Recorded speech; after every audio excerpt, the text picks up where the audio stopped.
Look, I'm sorry I haven't got long. I've just got to get back to work. Anyway, I saw Inspector Ashley. I gave him a piece of my mind. I really laid into him. I reminded him of Wilmot Brown's bail conditions and told him to pull his finger out and do something. Listening to me? Yeah, sorry, just seeing you using that sewing set. Can't bloody shake her off, can we? She's everywhere. Every time I look at Pete, he's sitting there twiddling that pocket watch like if he puts it down, his oxygen supply is going to be cut off. Do you know what? I even found those old knitting needles she gave me last night. I nearly threw them in the bin. I tell you, Ian had the right idea. At least he got rid of that Biggles book. I made a few bob on the side and all. I'm sorry, Shell. Are you all right? Yeah, just sometimes I feel like I'm being haunted from the grave. Were you listening to anything that I was saying? Yeah, of course. It's just that now that I've told Ashley, you're going to have to tell Pete. If I dressed up like his mother, he might hear me, eh? Wouldn't it? Yeah.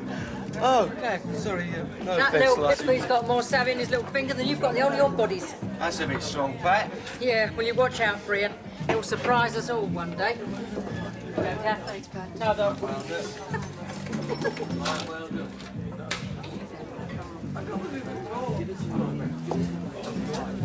All right, don't tell me. Arthur's whinging on because I left him to do all the work. No, he's happy as Larry. Thanks, Kat. Pete, can we have a talk? Is it going to be heavy? I hope not. So, what's it about? I just thought you'd want to know it, and don't go mad, or I don't want to ruck or anything. I just think you should know. I read these letters from Wilmot Brown, and then he approached me. When? I just thought you should know. He's written to me, and then he tried to talk to me.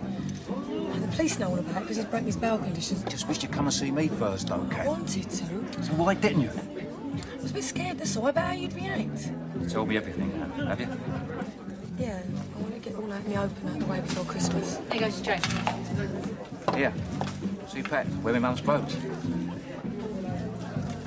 Still feel a bit tiddly. Not surprised. Wasn't very fair on Arthur. Arthur doesn't mind. Here, Kat. Remember when that young yuppie used to be a son of ours? Thanks for the drink, Al. Cheers, mate. Anything for Richard Branson, Ian, anything? Kath, I was thinking after Christmas dinner. Well, I mean after the Queen's speech. I'd like to go up and see Mum's grave. Coming? Here.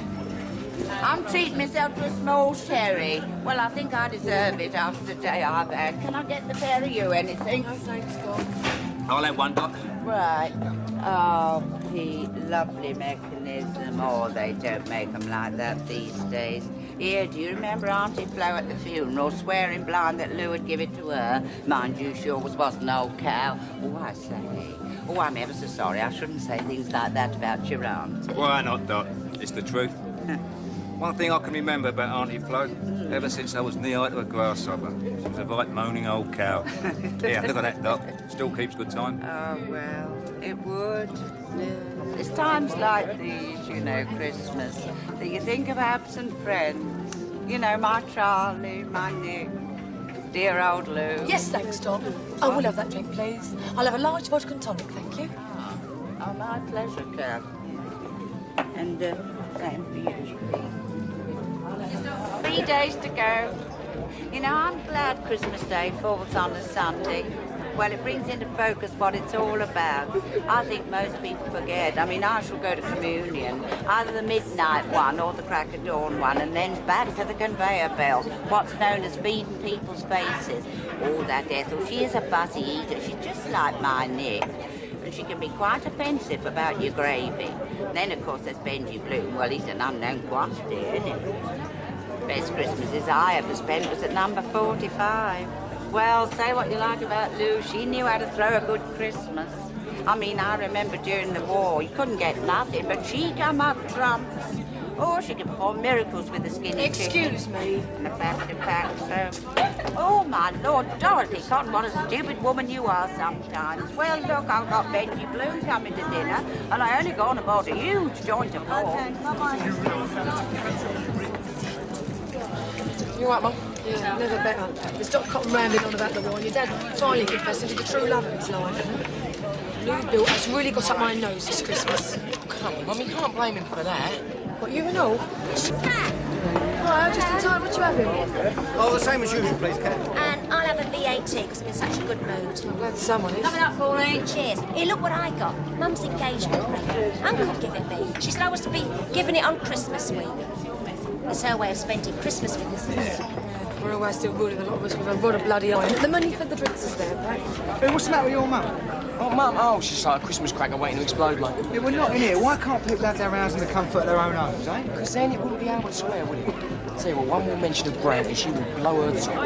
I'll move along, Pete. Leave a space for Lou. Well, she could almost be here, couldn't she? I mean, Wiggs has brought his rock down from South End. Pat's got her brooch. I've got her card in. There's Pauline. She's got her wedding ring and her engagement ring. And Pete's got his pocket watch. And I've got her up to here. I thought we buried her. I thought it was time to move on, to stand on her own 2 feet. I'm not living in the shadow of Lou Beale all my life. She's dead, Pete. And you may not have noticed, but some of us are still very much alive.